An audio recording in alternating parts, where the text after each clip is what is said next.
Today's market call is presented by CME Group, where risk meets opportunity, and FactSet, financial data and analytics powered by tomorrow.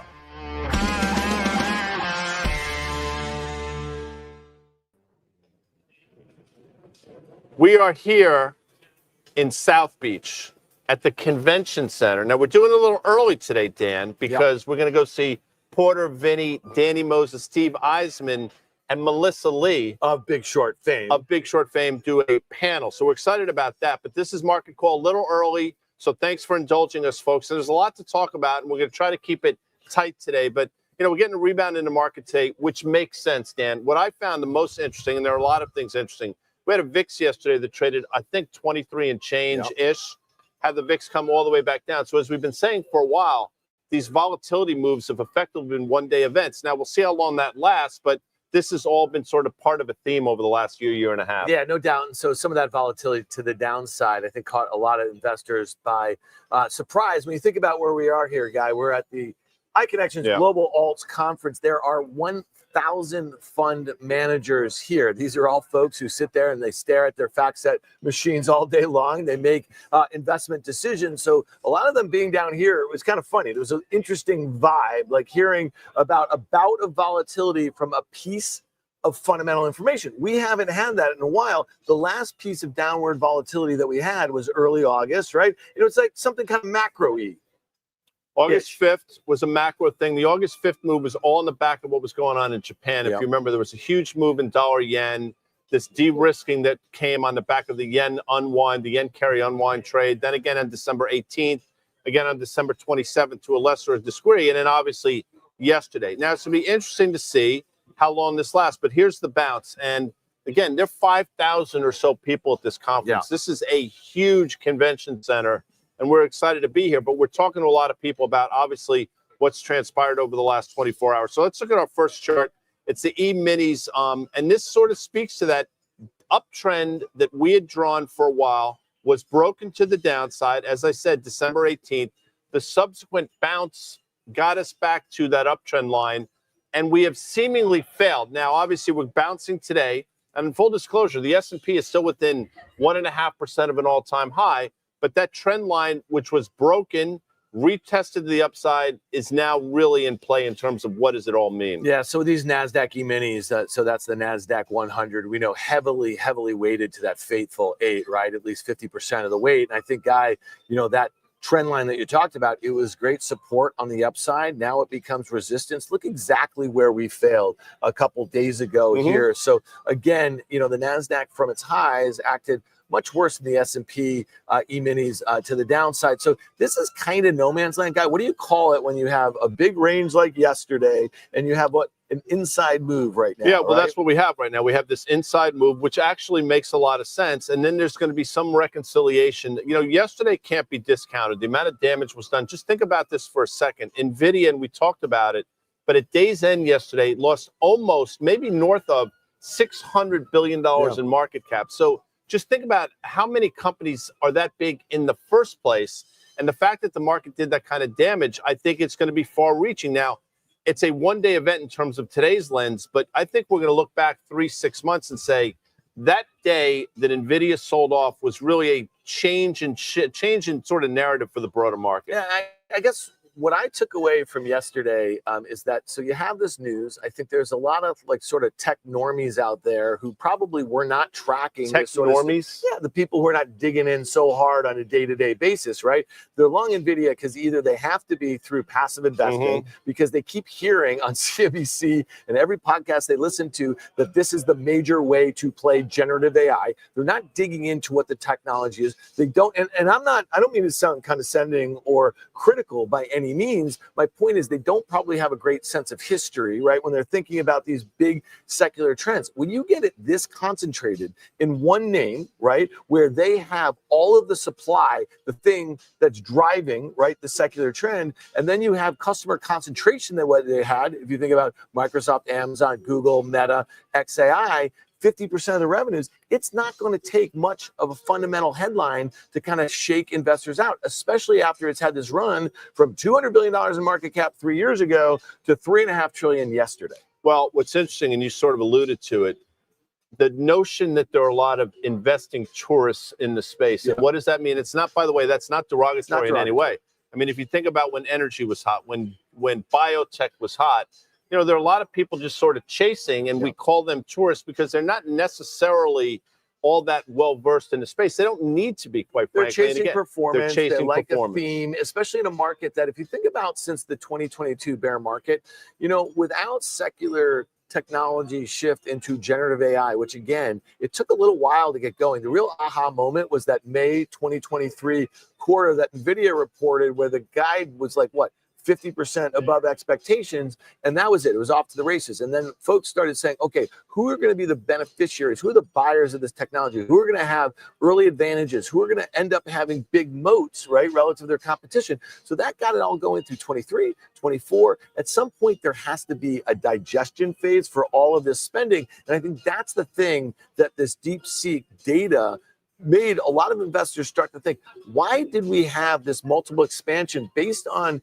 an infrastructure build that might be a lot more fragile than a lot of folks think? Fragile is the right word. By the way, you mentioned AHA. One of the great MTV videos was AHA. Take on Me. You know that? You were probably a big MTV guy. I was huge in MTV. I was probably 13 or 14. That probably came out in 1985. Maybe somebody Jacob will tell. Jacob, it's fun when the AHA video came out. But Guy, you just mentioned when you were talking about the NASDAQ 100 E-minis. Let's go to the S&P 500 E-minis here. And you know what? I want to give some levels here. We gave some levels last week that worked out pretty well. We kept on moving down our stop here. And so when I look at the S&P 500, we're gonna do a little bit more Nvidia and Broadcom call of the day here, but let's just finish off in the S&P E-minis here. So you see that kind of double top, right? And we were talking about that, so what, 6190-ish or something like that in the futures here. So we're still at 100 points below that. We still have an inside day. Maybe Amanda can kind of pull this up, a non-static chart here,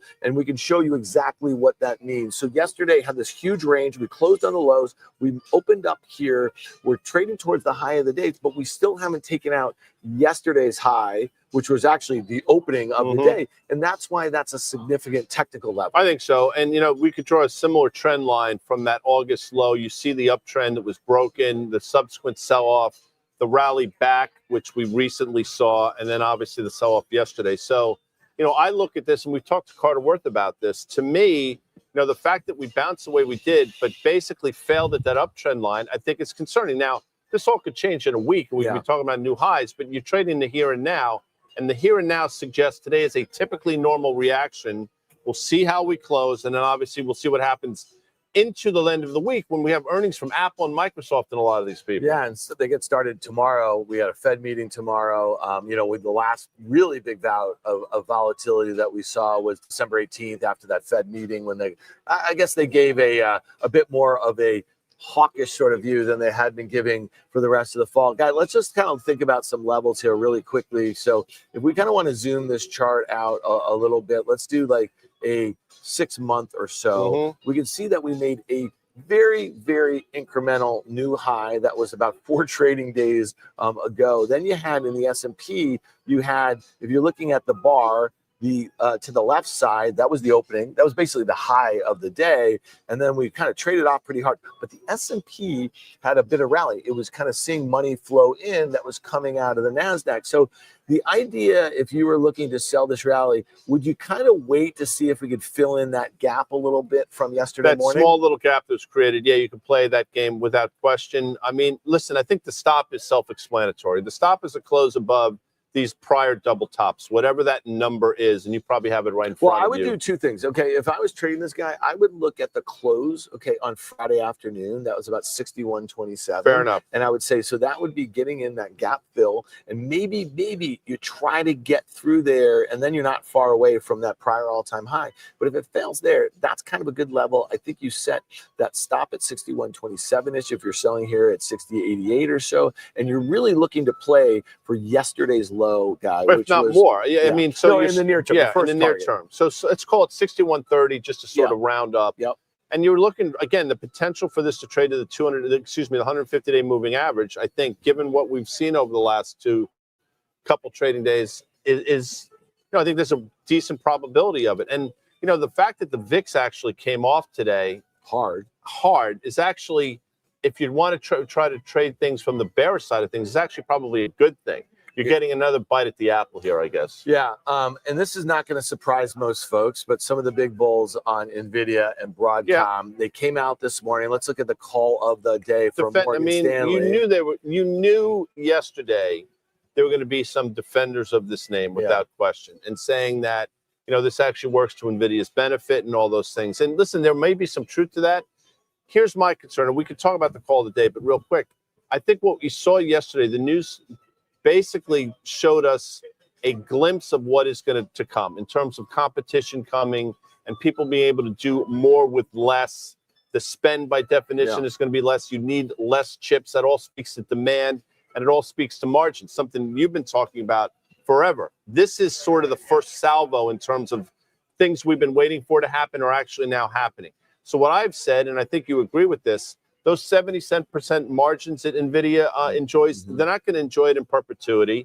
And again, at its zenith, you're talking about a company that was 22 times sales. I mean, that historically is at least twice, if not more than that, expensive from historical norms. And that's going to sort of come back into, I think, some semblance of normalcy. So you hear guys say this all the time, valuation is not a timing tool. We talk about it as a kind of, especially in single names that, you know, more so than the index, is like, where are stocks trading relative to their history? Where are they trading relative to their peers? And we can kind of throw in potential growth rates and the like here, margin improvement, margin degradation. You know, it's interesting yesterday when everyone headed to the door with a handful of these names, you know, they couldn't sell it fast enough. And the idea in Nvidia that you open on the high and close on the low after a gap lower, it tells you that. And then the other thing I want to mention is we talk about like analyst ratings. We say it all the time. It's really a matter of sentiment, right? So we just told you that a bunch of big bulls came out defending these names. They're not going to let one gap lower, one sort of move that they're going to say was a knee-jerk reaction and is overblown, that sort of thing.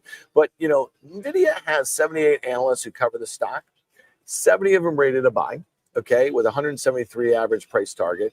In Broadcom, there's 48 analysts who cover it, 43 have a buy. The stock's trading at 205, let's call it. 12-month average price target looking out is 250. So these folks are going to defend until they have a reason to lower their numbers, which will actually cause investors to think twice about valuation. Does that make sense? Yeah, 100%. And, you know, you look at the Morgan Stanley note, and that is the call of the day. I mean, they basically reiterated both Nvidia and Broadcom, overweight, Marvell and Micron, equal weight. By the way, Micron has been a disaster, in my opinion. But they lowered their price target on Nvidia to 152, from 152 from 166. I mean, that basically gets you back to the prior all-time high. If they're actually, again, and I'm not trying to play analyst here, but if there is encourages they think, one would think into earnings in a month or so, that 152 level is going to be taken out. I'm not one of those people, by the way. Until their earnings. Why? Because this week, tomorrow, we have Microsoft and Meta reporting. Then we're going to have, you know, Amazon and Google and, you know, some of the others that are basically their biggest customers. And let's see what they have to say in CapEx. Microsoft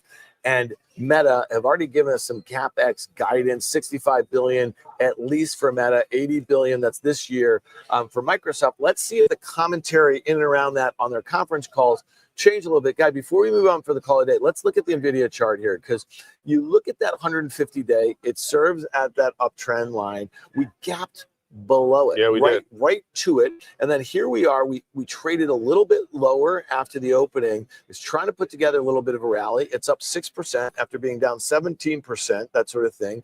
Obviously, you're going to have a much bigger percentage move to make all that back, right? That sort of thing. So thoughts here, if it gets rejected at the 150-day, I'm looking at like 129 is the level here. 129. Is that important? 129 is level on the upside that I think it's going to be rejected. I agree with you. If you look at the 150-day moving average, for the first time in a long time, this is flattening out. Now, it's going to take some work to get it to sort of roll, but that could very easily happen. And, you know, that August 5th low, which I believe was 90-ish, you could probably look it up on your machine. It was a little higher. I think the intraday, whatever it was. But you know, that to me, you know, is in play. And you'd be like, you're a hater. I'm not a hater, you know, and it's got nothing to do with the viability of NVIDIA chips. It has everything to do with valuation. When the market catches wind of valuation, market doesn't give a shit about valuation on the way up. And that's one of those things. It only cares when it cares. Yeah. And yesterday was the first sign that it actually started to care. Yeah, and I guess I'll go back to like my takeaway is that investors in this space, they kind of showed their hands about how quickly they're willing to move out of these names that have, had massive appreciation, but they've also had massive, multiple expansion. Let's look at the SOX. That's the iShares Semiconductor ETF. This is really interesting one. We looked at this yesterday, but yeah, really quickly, like you might have expected, Nvidia to be the largest market cap company in there, but it's actually Avago, and that's the Broadcom. And a large part of that is that the rebalancing that happens in these sorts of ETFs and the indices, the ETFs that track the indices, is that Broadcom had such a big move late last year after its earnings, 40% 2 days. So that becomes the largest weighted. Nvidia 7.5%. So the way I think of this is like this is a much better ETF than the SMH. When you look at that, Nvidia is like 20%, and Taiwan Semi is what? Another 10, 11. The construct like I think is better. You're right. I mean, it's not as divergent in terms of the heaviness of two stocks. All right, so what do you think of this stocks? It's back to this level. It's been banging around as support. And you can draw that horizontal line right across, and you can see the levels of support. And basically, was sort of held again.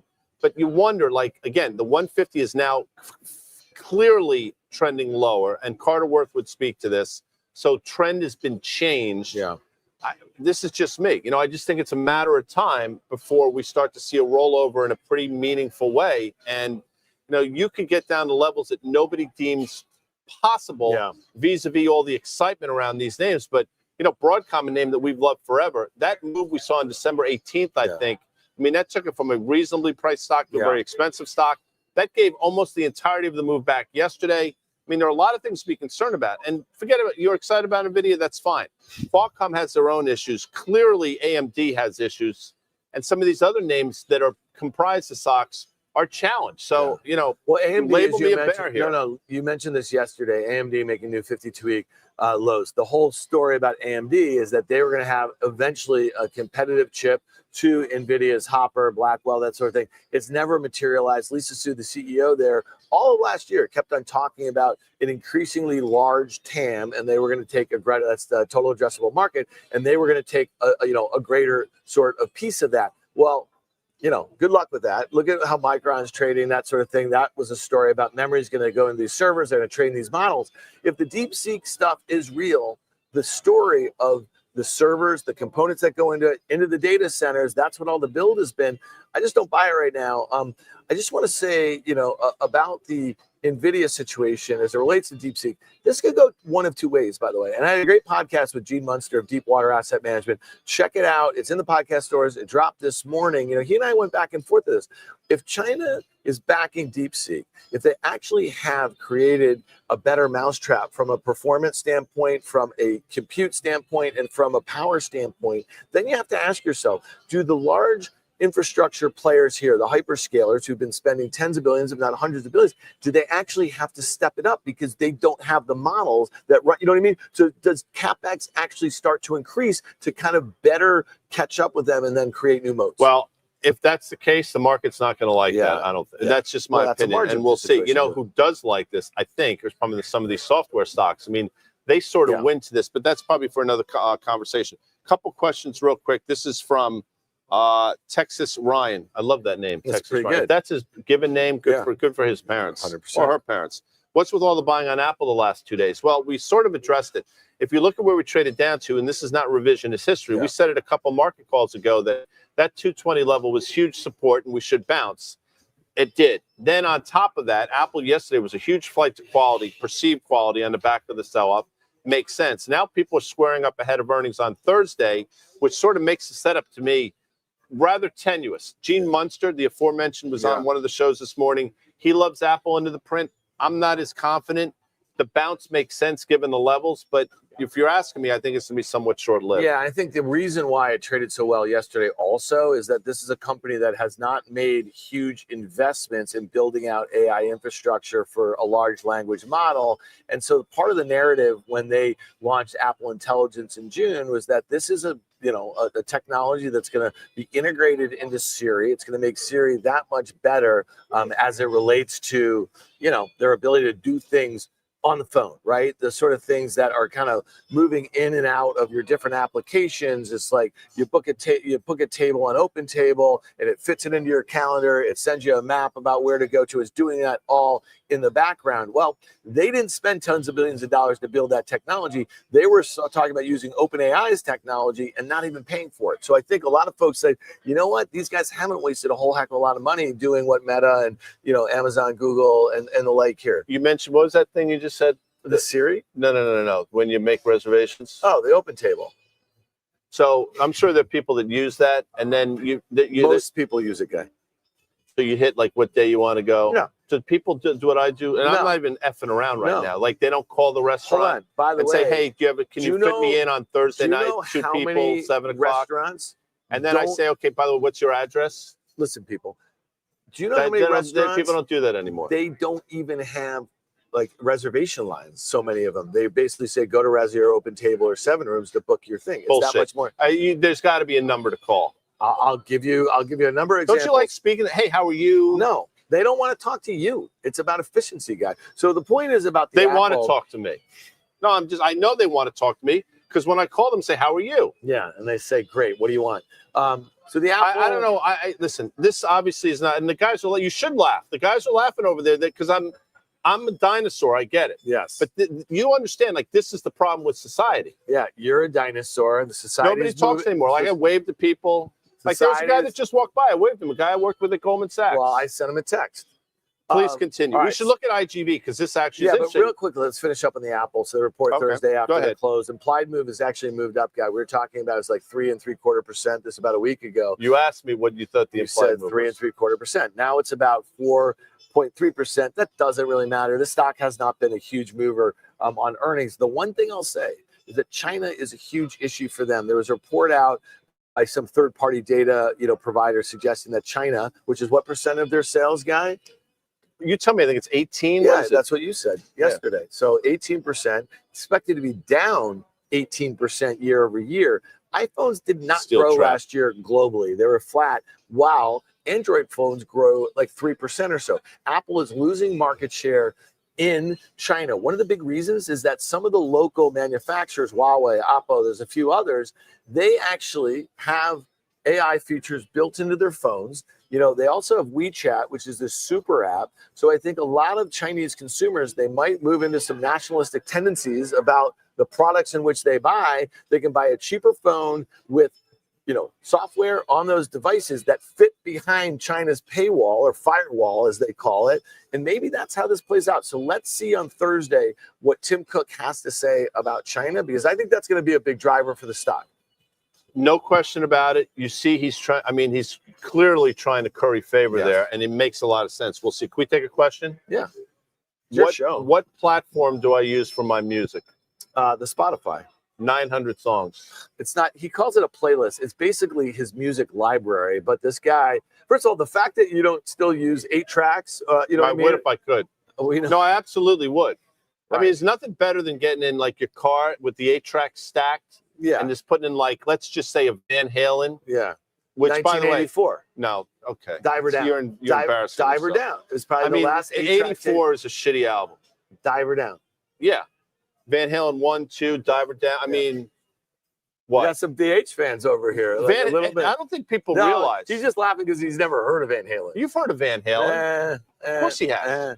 No, all right, so wait. One of the top 10 bands of all time. Go back to Spotify for a second here. Because a question about Spotify. Okay. Thoughts on this from Adam B. Thoughts on Spotify. By the way, this is something you've been very positive on for a long time. Yeah. Spotify, as we're sitting here, is a $102 billion company making a new all-time high. It goes up every frickin' day. Yeah. So something's going on there. Now, valuation is probably stretched at this point. I haven't looked at it that closely. But man, oh man, there's no denying that Spotify is doing something right. Yeah, I mean, listen, they've had user growth, they've had margin improvement. I mean, it's all the sorts of things that, that's just margin improvement comes from, price increases. It drops right down to the bottom. They've rationalized a lot of costs. They had this huge move in the podcast a few years ago. They kind of retrenched a little bit. But here's a company that went on an adjusted basis from a huge loss in 2023, basically to a loss of $2.73 a share to a gain, expected gain of 580, and then going to 920 this year. Now, so think about it. So that's why people are paying up, because right. when you have that kind of earnings growth, like people are chasing. Now, this is one where that sort of inflection point for a company like this. The only thing I'll say this, and we've talked about this a bunch. So this is a company that's got a 30% gross margin, but it's up in 24 from 23, up 5 points. Okay, that's. Do I pay for Spotify? You probably do, $20 a month. And how would I like? Probably one of your kids did it. You're probably on a family plan, is my guess. Right. So that's why I can add songs the way I can. Correct. I want to get it to 1,000 songs. Wouldn't be hard to do. You just have to add another 100. But I don't do it because there's a thing. Is this machine learning? Like they look at all my songs and then they say you would like Chicago. Correct. I don't like Chicago. Correct. Chicago sucks. Yeah. You know who else sucks? The Doobie Brothers. Boston is one of the most underrated bands of all time. The first concert I ever saw was Boston in, I think, August 1977. Yeah. It's just lazy to name your rock band after a city. Kansas. Chicago is a city. Kansas is a state. Kansas City. Kansas sucks. I agree with that. So my point is, it's just lazy to name your band after Genesis. Genesis sucks. Phil Collins. I saw Phil Collins. What about Genesis with Peter Gabriel? Peter Gabriel, genius. Yeah. Genesis sucks. I saw Phil Collins play drums for Eric Clapton. That would have been cool. Good tour. And then I saw Clapton with Mark Knopfler. Yeah, of from Dire Straits. Fan. You like Dire Straits. All right, really quickly, I want to make one other point about the Spotify. Because we got to go in a minute. No, but I want to make one other point about the Spotify. So Amanda's mad at me. We're talking about massive margin improvement from 25 to 30%. I just want to make one point is that, if you want to just look at Netflix, okay, in 2022, they basically had 39.4% gross margin. Last year, in 2024, they had 46%, supposed to go to 48%. So think about a Spotify at a 30% gross margin that's improving fairly dramatically. If this company continues to actually, whether it's price increases, whether it's so a whole host of things that, they have a lot of leverage in their model, then this stock gets re-rated and it continues to go higher. I just wanted, to pull up Reddit too. I noticed this. Well, we saw Alexis Ohanian last night. And we're at Carbone. Am I allowed to say that? Yeah. We were there last night. So if people want to find us, we're not going to be there tonight. So this stock is also making all-time highs. This stock has a $35 billion market cap. This stock went public, I think, with a $15 billion market cap about a year and change ago. And so there are names that continue to work that don't seem to be particularly affected by some of this generative AI news. That being said, all of these companies that are consumer-facing that we're talking about, you just talked about machine learning, how they help you make decisions. That's going to be a huge part of whether they're consumer internet names, whether they're e-commerce names, whether, a whole host of things. So that's probably the next phase of this generative AI story. And why are these enterprise software stocks all going up right now today? And they're raging. Maybe Amanda can pull up that IGV, because they will be the beneficiaries of lower cost compute if DeepSeek brings down all of those costs. So that's why I think investors are kind of looking at these sorts of themes and trying to pick winners and losers. Let's blow through this real quick. Fed Watch tool, interest rates, 10-year got down about 4.5. I think it's 457-ish as we're sitting here now. You can put the CME Fed Watch tool. I think it's a foregone conclusion that nothing happens at this meeting. It looks like March is in play. Makes sense. We'll see, especially March, as you mentioned. Pricing about 30% probability of a 25 basis point cut. I just want to reiterate one thing, though, about the Fed meeting, and I wouldn't sleep on this one, okay? No, even with the near 100% probability that there's no raise, cut, whatever, right?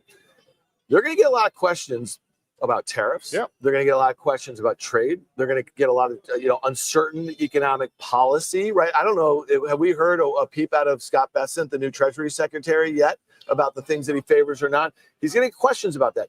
Powell's going to have to really walk a very fine line. Okay, Trump has already suggested that he should be lowering interest rates. So we'll see. And then I suspect they're also going to get questions about the generative AI trade, because that CapEx is fueling a lot of economic activity. 100%. I think he's much better suited now to handle those questions than he was in 2018 when he first got into the role. We'll see. And I do think he's going to serve out his term, which ends, I think, in the spring of 26. Real quick, the calendar this week, we looked at it yesterday. We talked about this, but it's a big earnings week. Obviously, Lockheed Martin, terrible today. It's amazing. The aerospace defense trade since pre-election has been disastrous. That continues. I think for me, IBM tomorrow is really interesting, given that sort of lower left, upper right trajectory. But obviously, what everybody's waiting on, I think, to a certain extent, is what we're going to hear on Thursday with Apple. So, and Microsoft on Wednesday. One name I want to hit. So today after the close, Starbucks. And this is like, maybe Amanda can pull this chart up right now. The implied move in either direction is about 6%. And I look at the way this stock has traded. So you see that huge gap that was in August, right? When they announced a new CEO came over from Chipotle. He was the turnaround guy there, right? Huge gap. Stock really hung in there, never even attempted to fill in that gap. But then when we had that kind of late December, early January dip, it got hit much more than the S&P 500. Well, here we are. We're working ourselves back. Guy, if we have a trade war with Colombia, you know what Colombia's biggest export is? Probably coffee. It's coffee. Okay. Have you been there? No, I'd like to go. I've been to Brazil. Yeah, I've been to Brazil. I've been to Sao Paulo. You know, they're in different sides of the continent. No, I don't understand your point. Like South America. Colombia no, like but I've never been to Colombia. And Brazil's bottom right. I've been Does that make sense? Yeah. Upper left, bottom right. I went to the top of the Corcovado. You know, if you were looking at a chart, upper left, bottom right chart. Yeah, that's a bad chart. Right? Well, funny you should say that. Pull up a Starbucks chart from 2021 when the stock made an all-time high. Yeah. Look at Look at it. Pull it up on your machine. No, I know. You got to look. I am telling you, Starbucks is in a very defined downtrend since 2021. And there are now 3 points on that chart. Yeah. Well, you're not in your head. It's true. No, you can draw the line. And it's actually right up at that resistance at about $100. You know, I think people think I make this shit up. I don't. Like, I have steel trap mind. The guys over there are laughing because I think he's out of his friggin' mind. I just want to make one point about this. So I would say that estimates for 2025 are very low when you're looking at basically the deceleration that we saw over the last couple of years. We're talking about mid to high single digits earnings and sales growth expectations. Seems low, but the stock's move of late seems a bit aggressive. But when I think about the issues that they're having with wages, the issues that they're having with milk, with coffee, the whole thing, I'm kind of fading this name here. I just want to. I think the turnaround story is going to take a lot longer. Then now people will say, I want to get ahead of that cycle. That's okay. That's fine. Yeah. Or you can say, you know what? It doesn't take a lot longer than I think. And the valuation is not, it's not reasonable, I think. But we'll see. By the way, Amanda and the team put up a poll. Yeah. Do you trust this bounce? And I think it's like, look at it. Yes, I'm buying 35%. No, more is coming to the downside, 33%. Sitting and watching for now. It's like 33, 33, 33. Yeah. That adds up to almost 100. Almost. So there's this panel, the Big Short panel, which is about to take place. So we got to, what do they call it? 5,000. We got to dip.